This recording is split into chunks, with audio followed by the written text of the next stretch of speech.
Hello বন্ধুরা, আজকে বাসায় কেক তৈরি করব। তাই নিয়েছিলাম প্রথমে 1.5 কাপ ময়দা সেলে নিয়েছিলাম, সাথে 1.5 চামচ বেকিং পাউডার নিয়েছিলাম এবং 3টি ডিম নিয়েছিলাম।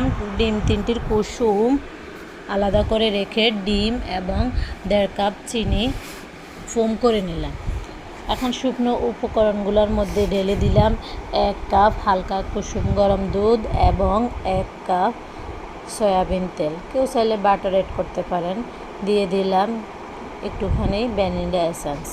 এখন খামিরগুলোকে ভালো করে মিক্স করে কেকের মোল্ডে ঢেলে নিলাম। এখন 160 ডিগ্রি সেলসিয়াসে কেকগুলোকে প্রথমে 10 মিনিট প্রি হিট করে নিলাম, তারপর 160 ডিগ্রি সেলসিয়াসে 20 মিনিটের জন্য বেক করে নিলাম। মাঝখান দিয়ে কারেন্ট চলে গেছে, এই জন্য মিনিট এদিক সেদিক হয়ে গেছে, তাই কালারটা একটু এদিক সেদিক হয়েছে। আশা করি সবাই আমার এই রেসিপিটা ফলো করলে আপনারাও নরম তুলতুলে কেক বাসায় তৈরি করতে পারবেন।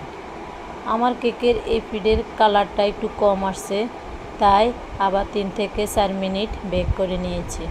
এখন সুন্দর কালার আসছে। এখন কেকগুলোকে টুকরো টুকরো করে নেব। আমার বাচ্চারা এই কেকগুলো খুব পছন্দ করে, যেমন স্বাদে ভরপুর তেমনই সফট, একবারে নরম তুলতুলে।